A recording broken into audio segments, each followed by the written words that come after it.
Bonjour tout le monde, j'espère que tout le monde va bien ce mardi matin. Merci en tout cas d'être là parmi nous pour ce mardi d'Esti, dédicacé à la belle Irlande. Donc je suis accompagnée par Juliette qui est notre chef de produit depuis maintenant 1 an et demi, comme elle vous le disait, précédemment pour ceux qui étaient déjà là, et nous sommes accompagnés également de Christine Blanc que je représente, qui est la représentante de l'Office du tourisme de l'Irlande qui nous accompagne ce matin. Bonjour à tous. Alors du coup, on fait une petite présentation Irlande. Au programme, du coup, une présentation par Christine, un petit peu de l'Irlande générale, des formalités, etc. On fera une présentation ensuite plus générale de ma part, un itinéraire mis en avant, des activités et des produits Wordia, et ensuite évidemment des petits conseils et le lot qui sera à gagner. Donc ce mardi d'Esti, il est vraiment sur les ventes last minute de l'été et un petit peu ce qui pourra se faire en arrière-saison et sur l'automne. Et je laisse donc la parole à Christine. Merci Juliette. Bonjour à toutes et bonjour à tous. Donc, je suis Christine Blanc, je travaille pour l'Office du tourisme de l'Irlande. Nous avons un bureau à Paris et donc je vais commencer par vous présenter justement notre bureau. Nous avons 2 départements pour promouvoir l'Irlande, l'île d'Irlande même sur les marchés étrangers. Donc, l'île d'Irlande parce que nous représentons la République d'Irlande et l'Irlande du Nord. Il est vrai que la spécificité de l'Irlande, c'est voilà, d'avoir un organisme qui fait la promotion de l'ensemble de l'île sur les marchés étrangers. Nous avons pour les agences de voyage et les professionnels tour opérateurs un département B2B, donc dans lequel je travaille. On vous propose évidemment toute assistance sur la moindre question que vous avez sur la destination. Nous avons un site internet qui vous est dédié avec des formations, des itinéraires et des informations, voilà, des actualités et les dernières informations. Vous pouvez également vous inscrire à notre newsletter pour recevoir tous les mois des idées d'itinéraires sur l'Irlande et les ouvertures d'hôtels, les ouvertures de lignes aériennes. Nous proposons, comme aujourd'hui, avec des tours opérateurs, des formations. On organise aussi des événements en France et ainsi qu'en Irlande, des Duc Tours et workshops. Juste pour vous dire qu'on a aussi un département qui s'occupe de la promotion de l'Irlande, de l'île d'Irlande auprès du grand public et qui gère toutes nos campagnes de publicité, nos réseaux sociaux. Donc, vous pouvez nous retrouver sur Facebook, Instagram, YouTube, LinkedIn et Twitter, et une personne qui se charge de toutes les relations presse. Donc, on va commencer déjà par dire que l'Irlande, c'est une destination vraiment de proximité. On est à moins de 2 heures de vol. Les aéroports principaux sont Belfast, Dublin et Cork. Nous avons aussi Aer Lingus qui va ouvrir des vols pour cet hiver vers Shannon. Donc ça, on l'a su là il y a quelques jours, qui est sur le One Atlantic Way. Donc on a vraiment une très bonne connexion entre la France et l'Irlande. Il faut savoir qu'on a aussi donc des départs évidemment depuis Paris, mais aussi depuis les villes de province. On a des vols toute l'année avec Aer Lingus depuis Lyon, Nice, Toulouse, Bordeaux. On a des vols après aussi saisonniers depuis Marseille ou depuis Perpignan. Ah oui, voilà, on nous met toutes les compagnies. Transavia qui volent depuis Paris. Pour des vols depuis des villes secondaires en province, on va dire des plus petites villes, La Rochelle, Carcassonne et bien d'autres, vous avez Ryanair qui part aussi de Marseille pour aller à Dublin. Et ils ont inauguré en mars une ligne Beauvais-Belfast aussi. Donc c'est vrai qu'on est content, ça multiplie les possibilités d'accéder à l'Irlande. Et Air France propose toute l'année Paris-Dublin. Et sur la période estivale, donc de début avril jusqu'à fin octobre, un Paris-Cork. Vous avez aussi la possibilité de faire voyager vos clients en ferry. Donc là, on est sur un trajet de 14 heures. On passe une nuit à bord. Et c'est au départ, évidemment, de la Bretagne ou la Normandie avec les compagnies Brittany Ferries, Stena Line, Irish Ferries. Des FDS dans une moindre mesure, ils ont moins de places passagers, mais ils desservent aussi l'Irlande depuis la France. Donc les villes, c'est Roscoff, Cherbourg, Le Havre et Dunkerque, en fait, pour les départs de ferry. Donc, les informations utiles, il faut savoir que l'île d'Irlande, c'est la République d'Irlande qui est dans l'Union européenne. Donc, une carte nationale d'identité suffit pour y accéder. C'est aussi l'Irlande du Nord qui fait partie du Royaume-Uni. Et là, il vous faut un passeport pour aller en Irlande du Nord si on considère qu'on y va en vol direct. Après, la spécificité encore de l'île, c'est qu'il n'y a pas de frontière physique entre la République d'Irlande et l'Irlande du Nord. Donc, si vous rentrez via la République d'Irlande avec votre carte d'identité, vous pouvez visiter l'Irlande du Nord et repartir depuis la République d'Irlande. Vous n'aurez pas de contrôle du passeport. Il faut aussi savoir que ni la République d'Irlande ni l'Irlande du Nord ne font partie de l'espace Schengen. Donc, si vous avez des clients qui ont des titres de séjour en France ou dans un autre des pays de l'espace Schengen, il faut quand même vérifier les conditions d'entrée pour sa nationalité en Irlande. La monnaie, c'est l'euro en République d'Irlande et la livre sterling en Irlande du Nord. Et il faut, dans les deux cas, un adaptateur pour pouvoir brancher, recharger portable, ordinateur. Les langues sont l'anglais et le gaélique. Donc, évidemment, c'est l'anglais qui est parlé partout sur l'île. Le gaélique, vous l'entendrez plutôt dans l'ouest de l'Irlande, mais après, il faut savoir que quand on visite la plupart des lieux, vous avez de l'information en français, comme des audioguides, par exemple, pour pouvoir vraiment profiter de vos visites. Le fuseau horaire, c'est 1 heure de moins en Irlande. On conduit à gauche, donc s'il y a une location de voiture, souvent, il est proposé la voiture automatique pour pouvoir s'adapter plus facilement à la conduite à gauche. Le climat est tempéré, comme on dit, donc il y a les 4 saisons sur une journée en Irlande, mais quand même, ce qu'il faut retenir, c'est qu'il ne fait pas très chaud l'été. Et l'hiver non plus, les températures descendent rarement en dessous de 8-10 degrés, vraiment au plus froid de l'hiver. Les mois les plus ensoleillés sont au printemps et l'arrière-saison, donc avril, mai, juin et septembre. Et on peut avoir des jolis mois d'octobre aussi. Alors, nous faisons, nous, en tant qu'Office du tourisme, la promotion de l'Irlande sur 5 régions qui ne sont pas les régions administratives de l'Irlande. Nous faisons, on a un peu des marques touristiques. Donc, on a évidemment le comté de Dublin, donc ça veut dire Dublin, la ville capitale et les environs. Faut savoir que Dublin, c'est une ville qui est vraiment entre la mer et la montagne. Donc, on est très vite dans la nature à proximité de la ville de Dublin. Ensuite, la grande région en orange, ce sont les terres ancestrales d'Irlande. Cette partie est de l'Irlande est parfois moins connue que, évidemment, l'ouest. Mais c'est une zone où vous avez beaucoup de patrimoine historique, y compris des sites UNESCO qui datent des temps mégalithiques. Tout au nord de Dublin, on a la vallée de la Boyne, par exemple, avec le site de Newgrange. Mais vous avez aussi la route normande qui ouvrira l'année prochaine, qui est une route sur le patrimoine laissé par les Anglo-Normands en Irlande et qui est sur la zone de Wexford-Waterford, comme vous voyez au sud. Ensuite, on a évidemment l'Irlande du Nord avec les villes de Belfast et de Derry, mais vous avez aussi évidemment le site UNESCO, la Chaussée des Géants sur la côte nord. Vous avez ensuite le cœur secret d'Irlande Anvers, qui là aussi est un peu moins connu, qui est beaucoup plus rural et qui va se faire autour de la rivière Shannon. On a ce qu'on appelle la voie bleue, c'est le long de cette rivière, des lacs, c'est connu des pêcheurs plutôt. Et enfin, le Wide Atlantic Way, qui est on va dire la zone la plus populaire pour les visiteurs français, qui est toute cette côte sauvage de l'ouest de l'Irlande. C'est 2500 km de routes balisées.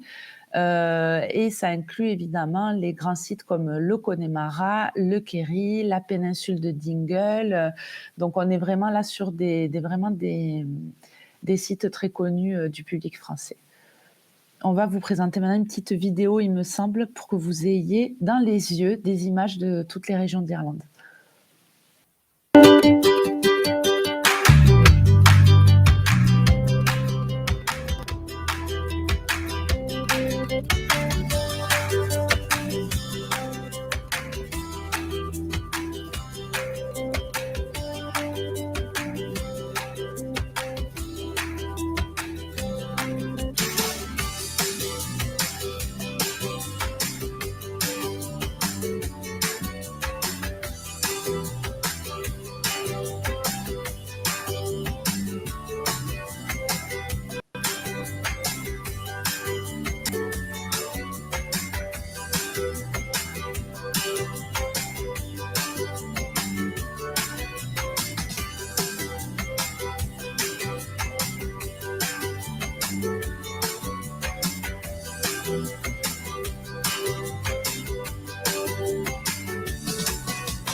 Donc voilà, c'est rapide, hein, c'est vraiment des petits aperçus. Après, n'hésitez pas, voilà, à nous en demander un peu plus d'informations. Ensuite, Juliette vous présentera vraiment les itinéraires proposés par Worldia. Donc après, je vais révéler le secret que quand même Juliette est une très grande connaisseuse de l'Irlande et qu'on a vraiment la chance, nous, d'avoir une chef de produit chez Worldia qui connaît si bien la destination. Donc elle vous fera des itinéraires beaucoup plus précis. Moi, je vais continuer sur des choses un petit peu plus générales sur l'Irlande. Les spécialités culinaires, il faut savoir que la gastronomie est très bonne en Irlande. On a beaucoup de produits locaux. L'agriculture reste encore familiale. Donc, voilà, on est sur de très, très grandes qualités de produits. Là, il y a une petite sélection, on va dire un petit peu de mes moments préférés qui sont le petit déjeuner irlandais qui est très costaud. On peut vraiment bien tenir toute la journée à crapahuter, à faire des visites. Alors, il n'est pas du tout végétarien pour le coup, puisque c'est saucisse, bacon, œufs. Après, on a quand même tomates, champignons pour faire un petit équilibre de vitamines. On a les toasts beurrés, le grand café, le jus de fruits. Donc ça, c'est vraiment très, très complet. On peut vraiment faire un déjeuner assez léger après. Vous avez aussi, dans l'après-midi, le petit scones avec la crème. Là aussi, c'est costaud. Hein. Je ne recommande pas forcément de le faire tous les jours après, mais c'est vraiment à goûter, c'est délicieux. Là, on a mis aussi une petite photo du soda bread parce qu'on peut trouver dans certains endroits des ateliers pour faire soi-même son soda bread. C'est un pain sans levure et qui se prépare en une demi-heure. Donc, c'est quand même assez sympa comme activité aussi de préparer son pain et de le déguster juste après. Ensuite, on recommande toujours sur la gastronomie d'aller visiter les marchés, évidemment, pour goûter les fromages locaux. On peut passer, Juliette, à la slide suivante. Vous avez dans toutes les villes des marchés couverts ou des marchés de plein air. Vous allez pouvoir découvrir vraiment les produits faits sur place. Je vais vous montrer, par exemple, dans le sud-est de l'Irlande, le Wexford, c'est très réputé pour tout ce qui est légumes. Même leurs fraises sont hyper réputées, très bonnes. J'ai goûté. Donc, voilà, on ne s'imagine pas qu'on ait toute cette variété de produits en Irlande, mais elle est bien là. Vous avez tout ce qui est aussi, évidemment, le saumon, les poissons en général, les Saint-Jacques, les huîtres, tout ce qui est fruits de mer. Donc ça, c'est délicieux, c'est à goûter, mais il ne faut pas hésiter à aller faire des petits tours dans les marchés locaux. Je pense au marché anglais de Cork aussi. Vous avez des restaurants juste au-dessus qui servent les produits du marché. D'aller visiter les distilleries et les brasseries. Alors là, vous avez des grands noms très connus, évidemment. Vous avez aussi des brasseries et des distilleries artisanales qu'on peut visiter. Donc, ça peut être intéressant voilà, pour vos clients. Les petits souvenirs à rapport... Ah oui, voilà, j'ai oublié l'essentiel. L'essentiel quand même. Donc, c'est pas un mythe hein, que les Irlandais sont accueillants, sont chaleureux. Ils sont très bavards en fait. Hein. Ils vont facilement se parler avec les gens qui sont en visite dans leur village. Et c'est évidemment au pub qu'il faut aller les rencontrer. Ça, c'est vraiment un incontournable. C'est le lieu de sociabilité par excellence. Et vous allez toujours avoir de la musique aussi. La musique fait partie de la vie des Irlandais. Si vous vous promenez dans Cork ou dans Galway ou dans Belfast ou Dublin, vous allez forcément avoir un musicien dans la rue et entendre de la musique. Si vous allez au pub, vous aurez des groupes. S'il y a 2 salles, il y a 2 groupes de musique. La musique est vraiment partout. Et ça fait vraiment partie de l'expérience irlandaise. Donc, même si vos clients, ils n'aiment pas trop sortir, a priori, en Irlande, il faut sortir, il faut aller rencontrer les Irlandais dans les pubs. Donc ensuite, on avait aussi les petites recommandations si vous dites ah, qu'est-ce que je peux apporter de vraiment typique. Alors évidemment la nourriture, hein, les chocolats, puisqu'on a des très bonnes chocolateries qui se sont ouvertes assez récemment même sur l'Irlande. Le saumon, le pain, les saucisses, ce genre de produits culinaires. Vous allez aussi avoir, notamment je pense là, dans le Connemara, parce que la photo m'y fait penser, c'est une photo de Kyle Morabé, où vous avez par exemple les sœurs qui habitent Kyle Morabé qui produisent du miel, des confitures, mais elles font aussi de la conception de savon, de céramique. Donc, on peut rapporter des produits artisanaux. On va trouver vraiment partout des petites entreprises familiales qui fabriquent elles-mêmes leurs produits. Vous pouvez les acheter. Vous avez aussi tout ce qui est autour de la laine et du tweed. Donc, allons-y, hein, plaid, écharpe, chapeau. Faut pas hésiter, c'est de très bonne qualité. Vous verrez vite qu'on a beaucoup de moutons en Irlande et donc une laine d'excellente qualité. Et donc voilà, on rapporte vraiment des produits locaux et uniques quand on achète les écharpes en mérinos de l'Irlande. Je crois que j'ai fini pour la présentation générale. Vous avez mon contact email et celui du département B2B, donc agence au pluriel @irlande-tourisme.fr. Et pour moi, c'est voilà, cblanc@tourismisland.com. N'hésitez pas si vous avez des questions sur la destination. Et merci beaucoup pour votre attention. Merci Christine. Alors, on va passer du coup à la partie directement de Word. Du coup, l'Irlande, donc Christine nous a fait déjà une belle présentation de comment y aller, comment s'y rendre, les formalités, etc. Donc avec la vidéo, vous avez déjà pu avoir un petit aperçu. L'Irlande, vraiment, c'est pour qui? Donc pour les amoureux de la nature, là, vous êtes vraiment au cœur de la nature et ce sera de très jolis paysages. Pour aussi les férus de sport, parce que vous avez quand même beaucoup de sports que vous pouvez pratiquer, notamment la randonnée, puisque c'est très naturel, mais aussi le VTT. Dans le nord, vous avez beaucoup de surf. C'est un pays assez de golf, donc vous avez beaucoup de golf. Du cricket, ce que vous verrez beaucoup également. C'est aussi la terre de rugby et la terre aussi du football gaélique, hurling, etc. Tout un tas de sports irlandais. Donc vous serez aux anges si vous aimez le sport. Aussi les familles en quête de découverte, parce que c'est vraiment une destination pour tout type de clientèle, des fans de road trip, surtout donc surtout voiture et moto, ça se fait très bien. Et là, c'est ce que je vais vous présenter comme itinéraire. Et les groupes d'amis ou les amateurs évidemment de gastronomie, de bière et de whisky, là, il y aura tout ce qu'il faut. Pour quand réellement? Mars, il y a la Saint-Patrick à ne pas rater. Donc, il faut vraiment y aller. Pour rappel, c'est le 17 mars. Entre juillet et août, pour s'évader un peu des chaleurs caniculaires, parce que là, ça s'est rafraîchi un peu partout en France, je crois, mais ça va revenir. Donc, si vous avez trop chaud, allez en Irlande. Le printemps de mars à mai et aussi l'automne, donc toute l'arrière-saison, parce que finalement c'est moins touristique et les températures sont un peu plus douces et c'est beaucoup plus agréable de s'y promener. Et l'hiver, comme disait tout à l'heure Christine, ça descend jamais réellement en dessous de 18 degrés. Donc les paysages sont un peu plus mystiques, un peu plus brumeux et on s'attend un peu plus à retrouver en hiver l'Irlande celte qu'on imagine et qu'on a dans nos têtes, avec des belles soirées au coin du feu et dans les pubs. Donc l'Irlande, c'est une histoire un petit peu contrastée. Comme l'a dit Christine, elle représente l'île d'Irlande, mais l'Irlande est séparée en deux. Vous avez l'Irlande du Nord et l'Irlande du Sud, qui ont été finalement séparées en 1921 avec le traité de l'État libre d'Irlande, qui a officialisé du coup la séparation entre l'Irlande du Nord et la République d'Irlande. Et il n'y a que le Sud qui n'appartient plus à la domination britannique et qui n'est plus du coup dans le Royaume-Uni et qui est indépendant. Et vous pourrez du coup ressentir vraiment cette séparation quand vous serez en Irlande du Nord, que vous serez vers Derry et vers Belfast, puisque le 30 janvier 72, il y a eu un tragique événement qui était le Bloody Sunday à Derry, où l'armée britannique a ouvert le feu sur les manifestations catholiques pacifiques. Et vous pouvez aussi voir ça à Belfast. Vous avez tout un mur qui séparait Belfast que vous pouvez encore visiter de nos jours. Donc ça, c'était la petite aparté, histoire pour savoir pourquoi vous visitez deux pays, deux monnaies en une seule île. Alors l'Irlande, c'est 4 ans, c'est l'Ulster, le Leinster, le Munster et le Connacht, que certains d'entre vous, s'ils suivent le rugby, ça peut sonner à vos oreilles comme quelque chose de connu. Là, les régions en vert, c'est celles que nous proposons dans la production chez Wordia. Donc, vous avez toute l'Irlande du Nord, vous avez aussi Dublin et sa région.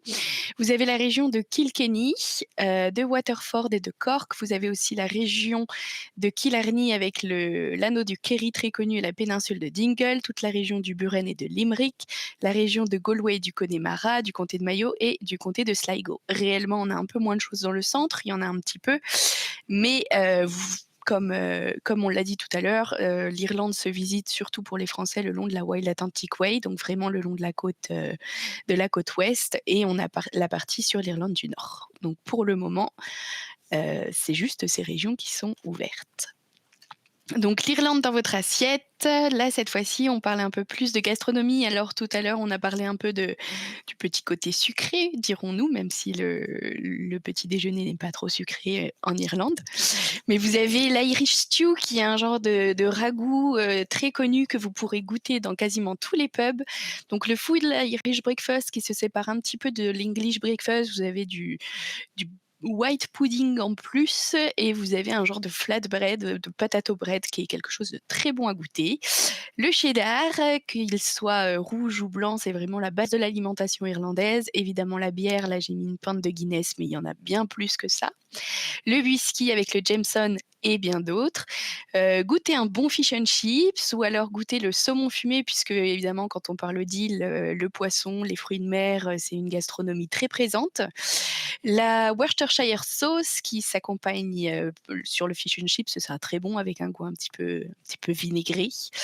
Le colcanon qui est pour le coup parce qu'on va parler un petit peu de l'automne, on va parler un petit peu, d'Halloween dans ce mardi d'Esti et le colcanon est un plat typiquement, servi typiquement à Halloween, un plat traditionnel et la tradition veut qu'on cache à l'intérieur une pièce de monnaie pour les enfants ou alors une bague pour les jeunes filles et si vous la trouvez, vous serez chanceux pour, toute la saison. Alors je sais pas si ça se fait beaucoup, mais faut pas les donner aux trop jeunes enfants parce que sinon on s'étouffe avec la pièce de monnaie, c'est un mauvais exemple. Vous avez aussi l'apple cake qui est un gros gâteau ou le carrot cake qui sera aussi, très connu et que vous pourrez vraiment tester en Irlande. Donc voilà, c'est qu'une partie exhaustive de tout ce qui existe sur la gastronomie irlandaise. Là, ce que je vais mettre en avant, c'est, notre itinéraire coup de cœur qui est un itinéraire qui fait vraiment toute l'Irlande en 19 jours, qui fait 13 villes que je vous présenterai après. Donc c'est vraiment visiter l'Irlande, à notre rythme. Toute la carte que vous avez vue avec les régions vertes sont toutes traversées. Et là, c'est vraiment le moment de prendre son temps et de visiter, l'Irlande confortablement et voilà, vraiment en mode road trip. Vous prenez votre voiture, vous allez de ville en ville. Les destinations en Irlande sont très courtes.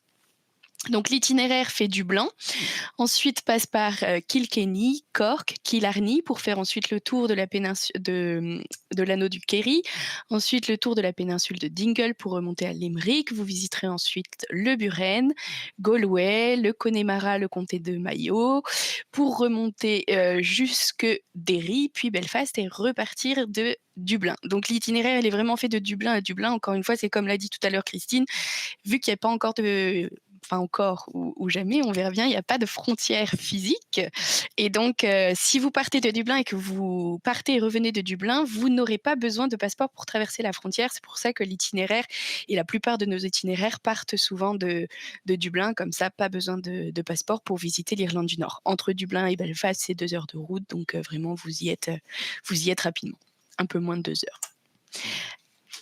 Donc, on va commencer par vous présenter Dublin. Donc le meilleur de la culture, dans l'itinéraire on y passe 2 nuits. C'est, l'aéroport est assez proche du centre-ville et accessible du coup, en bus, c'est très facile, d'accéder au centre-ville. La ville est aussi accessible en ferry si vous venez du Pays de Galles, de l'Angleterre ou de la France. C'est la capitale de l'île, une ville, vraiment de danse, d'artistes, d'écrivains, de musique, vraiment une ambiance festive. Si vous voulez, faire la fête, évidemment, il y a le fameux Temple Bar qui est le quartier des pubs.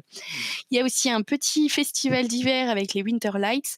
J'en parle, rapidement puisqu'on fait vraiment un focus, automne, mais l'hiver, là où ça s'assombrit, vous avez la ville totalement mise en lumière de mi-novembre au 1er janvier et c'est des œuvres artistiques lumineuses dans toute la ville, c'est très joli. Pour aller plus loin, donc pour sortir un petit peu de Dublin et de visiter le centre-ville, vous pouvez aller marcher à Howth. Howth, c'est une petite péninsule. Quand vous regardez la carte de Dublin, il y a une petite presqu'île qui se sépare, que vous pouvez atteindre en bus. Là, c'est un petit village de pêcheurs très coloré. Vous pouvez faire une petite randonnée d'1 heure, c'est très sympa. Vous pouvez peut-être apercevoir des phoques si vous êtes chanceux. Ils sont souvent au bord des bateaux dans le port, donc c'est voilà, assez souvent que vous regardiez au large et tout d'un coup, vous voyez une petite tête sortir de l'eau. Vous pouvez aussi prendre le train pour les villes du sud comme Dún Laoghaire ou Killiney et se prendre en photo par exemple devant la maison de Bono qui vivait à Killiney. Il y a encore, enfin c'est sa maison, vous pouvez vous prendre en photo devant le portail. Dún Laoghaire, si quelqu'un connaît le film PS I Love You, c'est une des villes qui ressort dans le film et du coup le train qu'on prend c'est la Dart, c'est un train qui fait un train qui fait la côte sud au sud de Dublin. Vous pouvez aussi louer une voiture ou prendre le bus pour aussi visiter par exemple le nord du comté. Le nord du comté, il y a beaucoup de petites villes, notamment la ville de Trim et on reviendra sur cette ville tout à l'heure. Et j'ai oublié de vous dire, du coup, dans l'itinéraire, il y a une petite visite de Dublin à vélo que vous pouvez changer évidemment puisqu'on a plusieurs activités à Dublin. Alors, ensuite, après Dublin, on arrive à Kilkenny, pardon. Kilkenny, c'est Bono. On arrive à Kilkenny. Donc, Kilkenny, c'est à peu près à 1h30 de Dublin, donc au cœur des terres ancestrales d'Irlande. Vous y passez une nuit, c'est assez rapide d'y arriver. C'est une ville médiévale avec des rues pavées, un joli château. C'est assez dynamique et animé en soirée. Les pubs c'est vraiment réputé pour être une ville où sortir le soir. C'est typiquement irlandais. Vous avez les petites maisons avec les portes colorées comme on l'imagine. Vous avez aussi les bières locales comme la Smithwick's ou les Kilkenny. Vous pouvez aller voir un match de hurling puisque le hurling c'est un sport irlandais et c'est vraiment la capitale du sport.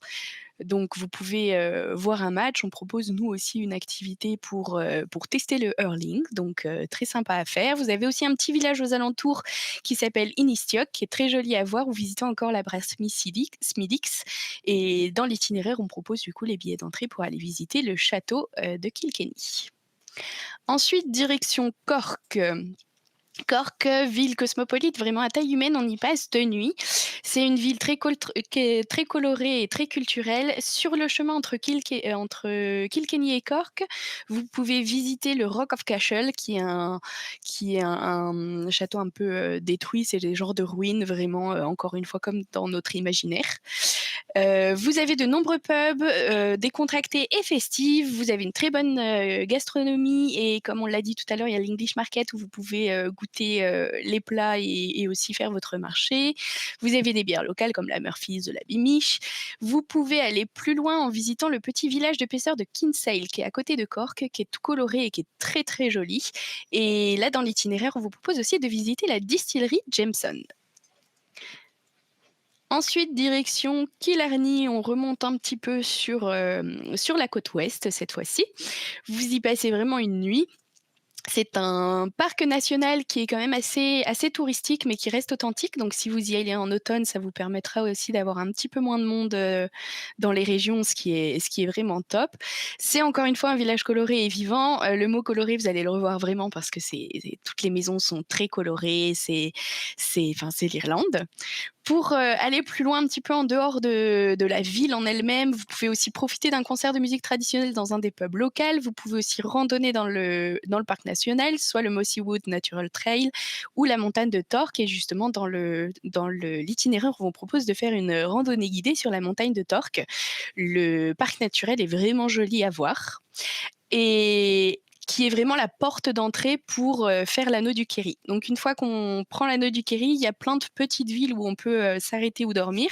Donc là, cette fois-ci, on y passe une nuit. Selon l'hébergement que vous choisirez, vous aurez les villes principales, c'est vraiment donc soit Killarney, vous avez Kinmare, Sneem, Caersiven ou Killorgane.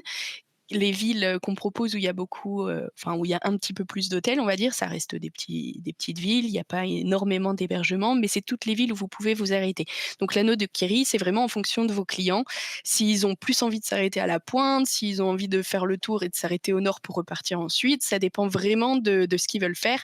Là, on voit sur la carte, tout autour du rond, que c'est vraiment une péninsule et une presqu'île, donc vous faites le tour. Donc, selon les clients où ils veulent s'arrêter et ce qu'ils veulent voir en priorité, vous pouvez leur mettre un hébergement différent. C'est des lacs, des ruisseaux, des vues panoramiques, des bâtisses somptueuses. Il y a aussi énormément de plages. Une des plus belles plages, par exemple, c'est Rosebeck. Elles sont toutes magnifiques, mais celle-ci est vraiment très jolie avec un derrière. Il y a la mer, le sable, des côtes rocheuses. C'est très beau. C'est une boucle majoritairement qu'on fait véhiculer, soit en voiture, en bus ou en moto, surtout en voiture et en moto. Les routes sont très, très étroites, vous pouvez le voir sur la photo. C'est possible aussi de le faire à vélo. Réellement, il y a des petits bouts qui sont à pied. D'ailleurs, sur la photo, on voit qu'il y a des marcheurs. Mais c'est des petits bouts qui se font à pied. Le faire entièrement à pied, il faut vraiment être bon marcheur. Pour aller plus loin en dehors de l'anneau du Kerry, vous pouvez aller voir la Puffin Island pour observer les macareux. Les macareux, c'est les petits oiseaux où on a l'impression qu'ils ont du rouge à lèvres sur le bec. Donc là, c'est des oiseaux que vous pouvez voir en Écosse, que vous pouvez voir en Irlande, que vous pouvez voir dans le Nord, que vous pouvez voir vraiment partout. Et il y en a beaucoup en Irlande. Ensuite, la péninsule de Dingle. La péninsule de Dingle, donc c'est celle qui est juste au-dessus de l'anneau du Kerry et qui se fera un peu plus rapidement puisqu'elle est un petit peu moins large. Donc on y passe quand même une nuit. Donc la même chose, il y a des villes principales comme Trolley qui est à l'entrée de la péninsule et Dingle qui est tout au bout de la péninsule. Donc selon où les clients veulent dormir. Vous avez les montagnes de Slievemeash ou de Stradbally qui sont très jolies. C'est un patrimoine très celtique qui est très bien conservé. Et vous pouvez aussi faire le Dingle Dolphin Tour à la rencontre des dauphins sauvages. Alors, il y avait un dauphin, vous verrez si vous allez à Dingle, vous avez une petite statue de dauphin dans la ville. Il y avait un dauphin qui était très connu, qui malheureusement a un peu disparu et on ne le voit plus depuis 2020. Donc, celui qui venait un peu jouer avec les bateaux, malheureusement, on ne peut plus le voir. Celui qui a vraiment fait l'effigie de la petite statue dans la ville, on ne peut plus le voir, mais il y a encore des dauphins au large de la côte. Ensuite, on remonte un petit peu à Limerick. Limerick, du coup, c'est vraiment une ville multiples facettes. Ici, on y passe une nuit. C'est situé sur les rives du fleuve Shannon. Donc, comme on l'a dit, il y a la voie bleue tout le long du fleuve. Et c'est un centre culturel très animé. C'est une ville assez chargée d'histoire avec de nombreux sièges qui ont souvent été violents. Il y a beaucoup de châteaux, du coup, à visiter dans le coin. C'est aussi le Munster et une petite passion rugby. Ça, c'est dans toute l'Irlande, mais vous le verrez dans certaines villes un peu plus fortes que d'autres. Et pour aller un peu plus loin en dehors de Limerick, vous avez le village d'Adair avec des cottages au toit de chaume. À partir de Limerick jusqu'à Galway, là, c'est vraiment le coin des maisons blanches à toit de chaume. Et vous avez aussi de nombreux châteaux qui sont en périphérie, le Bunratty Castle, le Desmond, le Glyn. Et d'ailleurs, on propose dans l'itinéraire de visiter le château de Bunratty. Ensuite, vous avez le Buren. Le Buren, il y a une petite phrase qui a été dite par Oliver Cromwell lors de la conquête de l'Irlande par les Anglais. Donc, si vous voyez un peu la photo, c'est vraiment l'océan et des pierres et qui disait il n'y a pas d'arbre pour prendre un homme, il y a de l'eau pour noyer et de la terre pour l'enterrer. Donc, c'était vraiment le coin idéal quand on fait la conquête. Réellement, c'est un des coins que je préfère. Donc, même si pendant la conquête, c'était plutôt là où on allait tuer les gens et les enterrer, c'est un coin très très joli. Justement, ce contraste entre cette pierre totalement blanche et l'océan totalement bleu, c'est très très joli. Donc, tout le long, c'est des villages assez chaleureux avec des maisons en toit de chaume, comme on l'a dit. C'est toujours sur le Wide Atlantic Way. Là, vous avez évidemment le fameux site des falaises de Moher à visiter. Donc, les falaises très, très droites et assez blanches. Et vous pouvez aussi prendre une petite boisson chaude sur le port de Laring ou faire le phare de Loophead à la pointe ouest du territoire ou encore emprunter la Green Road qui est une ancienne voie romaine. Donc là, pour le coup, ça se fait à pied. C'est une voie...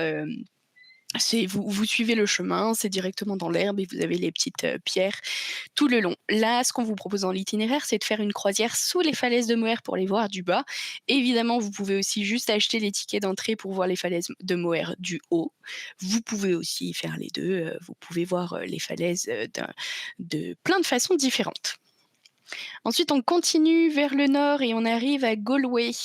Galway, c'est le quartier latin irlandais, on y passe 2 nuits. Donc, c'est à 2 heures de route de Dublin si jamais vous voulez pas continuer le séjour et que vous voulez vraiment ou juste faire un Dublin-Galway, c'est 2 heures entre les deux, donc c'est vraiment assez court.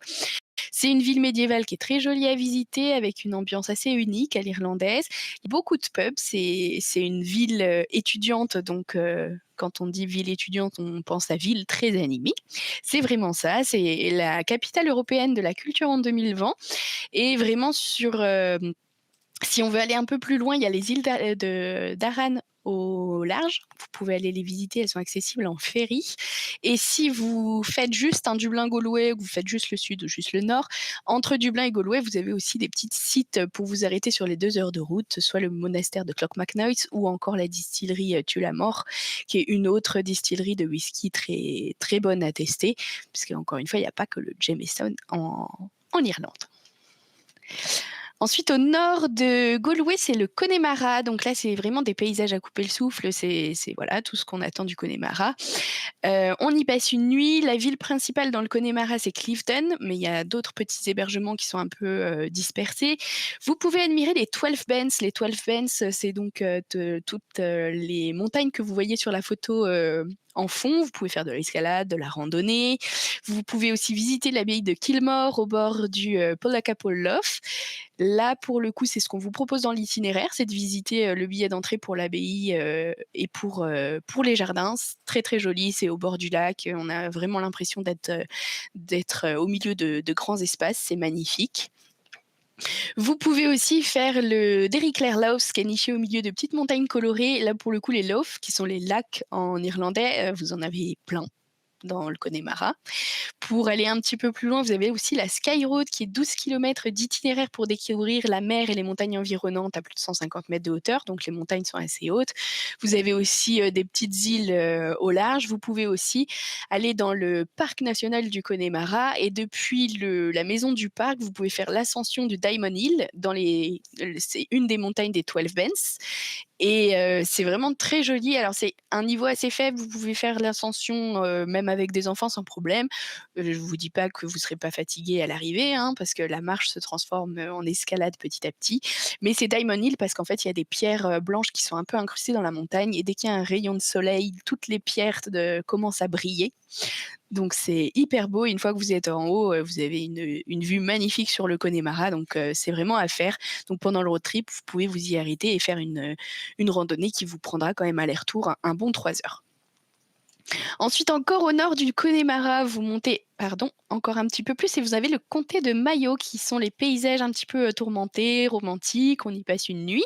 C'est des châteaux, des vestiges d'églises, des collines, des campagnes. C'est des petits villages vraiment très charmants. Une fois qu'on monte encore un petit peu plus, vous avez des plages d'eau cristalline et c'est à partir du comté de Mayo jusqu'à Sligo qu'on peut commencer à faire du surf. Vous verrez beaucoup plus d'Irlandais dans la mer que de Français ou que d'étrangers. Mais si vous avez prévu d'emmener dans vos bagages une petite combinaison pour le froid, pourquoi pas. C'est aussi un accès assez privilégié pour commencer à faire une visite vers le nord. Vous pouvez aussi visiter le village de Conques ou encore faire du surf sur Strand Hill ou Iskay par exemple. Ensuite, on passe la frontière et on arrive en Irlande du Nord. On commence par Derry, Londonderry. Donc, vous pouvez juste l'appeler Derry si vous voulez, et les Irlandais seront vraiment d'accord pour que vous appeliez Derry, puisque c'est suite au conflit et aux tensions entre l'Empire britannique et l'Irlande que, en fait, ils ont rajouté le mot London devant le nom. Donc, ils ont appelé Derry Londonderry pour un petit peu les rabaisser et dire vous êtes à nous. Et donc, les Irlandais ont rajouté encore une fois Derry devant, donc ça fait Derry Londonderry. Donc voilà, on espère qu'ils ne vont pas encore rajouter London puis Derry, mais ça pourrait aller très loin. Mais vraiment, on s'arrête à Derry Londonderry et vous pouvez juste dire Derry. C'est la petite sœur de Belfast. C'est vraiment, si on prend deux villes en Irlande du Nord principales, c'est Belfast et Derry. On y passe de nuit. Il y a toutes les fresques du Bogside qui sont à voir. Donc là, justement, la visite qu'on vous propose dans l'itinéraire, c'est le Bogside en privé. C'est faire une visite le long de toutes ces fresques qu'on a vues en photo tout à l'heure quand je parlais un petit peu de l'histoire de l'île d'Irlande. Et c'est toutes les fresques en fait revendicatrices et les fresques qui racontent un petit peu l'histoire de ces séparations. Donc là, c'est le moment d'écouter Sunday Bloody Sunday de U2, de regarder aussi le film si vous ne l'avez jamais vu, ça vous permettra de comprendre un petit peu mieux les tensions qu'il y a eu. C'est une des dernières villes fortifiées d'Irlande, donc vous pouvez aussi faire des visites le long des villes fortifiées et ensuite sur le chemin. Donc entre Derry et Belfast, vous pouvez aller assez rapidement et aller dans l'intérieur des terres ou passer le long de la côte. Et en passant le long de la côte, on peut passer vers Ballycastle, vous pouvez visiter la chaussée des géants, la distillerie Bushmills, qui est encore un autre whisky qui est aussi très très bon à goûter. Si vous continuez, vous avez aussi un pont suspendu à visiter. Et ensuite, vous arriverez donc à Belfast. Donc Belfast, qui est la dernière étape de l'itinéraire le long de la côte. Cette fois-ci, c'est le berceau du Titanic, on y passe 2 nuits. C'est la capitale de l'Irlande du Nord, c'est célèbre pour le Titanic. Il y a aussi beaucoup de nombreux musées. C'est accessible en avion ou en ferry depuis l'Écosse. ou depuis l'Angleterre. Vous avez aussi le Belfast West où il y a aussi beaucoup de fresques beaucoup de fresques et de street art, notamment religieuses, historiques, politiques, etc. Puisque c'est avec tous les conflits qu'il y a eu pour la séparation de l'Irlande. Pour aller plus loin, vous avez la gastronomie au marché Saint-Georges qui est dans Belfast. Sur la route entre Derry et Belfast, vous avez aussi la péninsule d'Island Maggie qui est très jolie à voir, ou encore faire l'expérience des Gobbins qui est un sentier le long de la roche, et ensuite on traverse un pont qui est vraiment juste au-dessus de l'océan. Là encore une fois, si vous êtes à la bonne saison, vous pourrez observer des macareux, des puffins. Et du coup, vous avez le pont dont je vous parlais, le pont suspendu tout à l'heure, qui est le Carrigared Bridge, que vous pouvez juste aller voir ou traverser pour ceux qui n'ont pas le vertige. Et là, ce qu'on vous propose dans l'itinéraire, c'est une balade sur le thème de la guerre civile. Donc, vous allez vraiment le long du mur de Belfast et vous en apprenez un petit peu plus sur l'histoire et la séparation entre les deux Irlandes. Ça, c'est un séjour qu'on fait en 19 jours où on s'arrête, on prend vraiment le temps. Ça reste un road trip, donc ça veut dire qu'on vous met des points à visiter, mais vous pouvez en faire d'autres. C'est vraiment le mode de voyage où vous êtes en voiture, vous voyez une jolie plage, vous vous arrêtez pour la prendre en photo, pour s'y balader. C'est vraiment ce mode de voyage-là. Mais on a aussi un autre voyage qu'on peut vous proposer en seulement 14 jours, en 2 semaines, qui est un petit peu plus court, donc avec seulement les étapes vraiment principales, Dublin, Cork, Killarney, et c'est depuis Killarney qu'on fait l'anneau du Kerry. Galway, c'est depuis Galway qu'on fait le Buren et le Connemara. Le comté de Sligo pour faire une étape, parce que sinon entre Galway et Derry, c'est un petit peu long. Donc Sligo pour faire l'étape entre Galway et le Connemara. Ensuite, on va directement à Derry. On retourne à Belfast et une fois qu'on est à Belfast, on reprend la route pour Dublin et reprendre son vol. Donc ça, c'est un itinéraire un petit peu plus court. Pourquoi on fait tous les itinéraires dans ce sens-là? Parce qu'encore une fois, on roule à gauche. Donc si on veut être le long de la côte et qu'on veut voir les points de vue, ben forcément, vu que la côte et la mer sont du côté gauche et qu'on roule à gauche, c'est là les meilleurs points de vue pour pouvoir les voir. Vous pouvez le faire dans le sens que vous voulez, mais c'est ce qu'on préconise et c'est ce qui se fait le plus souvent. Là, on va faire une petite aparté du coup Halloween, puisque vraiment quand on pense voyage en automne en Irlande et dans les îles britanniques, on pense vraiment à Halloween. C'est la fête de Samhain, comme c'était au moment celte. Donc pour vous faire un petit point un peu sur les festivités, pour faire une petite présentation de quelques festivités à mettre en avant quand vous voulez envoyer des touristes à Halloween, c'est les 2 festivals, le Puka Festival qui est à Trim, donc on en a parlé tout à l'heure, qui était accessible en voiture ou en bus depuis Dublin, qui est à peu près à 1h40 minutes, je dirais, de Dublin. Vous pouvez visiter son château, mais vous pouvez aussi y faire du 27 au 31 octobre de cette année le festival Puka avec des spectacles de danse, de la musique, des installations artistiques lumineuses, des défilés de créatures un petit peu mythiques comme vous voyez sur la photo, des conteurs qui viendront vous raconter les légendes irlandaises, des ateliers aussi un petit peu d'artisanat. Là, c'est vraiment, vous êtes au cœur de cette culture. Halloween et la fête de Samhain, c'est une fête païenne où on considérait que la nuit du 31 octobre, c'était un moment vraiment propice pour communiquer avec les esprits et communiquer avec l'au-delà. En fait, c'est une fête qui annonçait la fin des récoltes, l'arrivée du froid, de la nuit, donc le passage vraiment un peu de la lumière à l'ombre, on va dire. Et là où le dieu de la mort permettait aux morts de vivre le temps de quelques heures aux côtés des vivants. Donc là, c'est ce que vous expérimenterez au festival Puka qui a l'air vraiment sympa.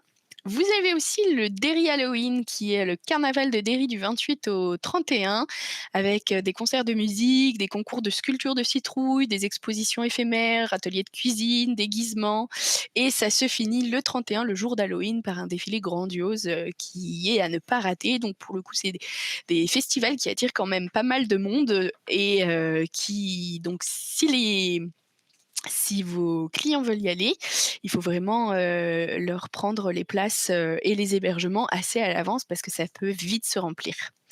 Pour les coutumes un petit peu, d'Halloween, en Irlande au global, c'est faire de la sculpture de lanternes, de citrouilles qu'on appelle un peu jack-o'-lantern. Donc là, c'est la photo que vous voyez, en haut à droite, c'est prendre une citrouille, la vider, la creuser et y mettre, une bougie pour, qu'elle se transforme en lanterne.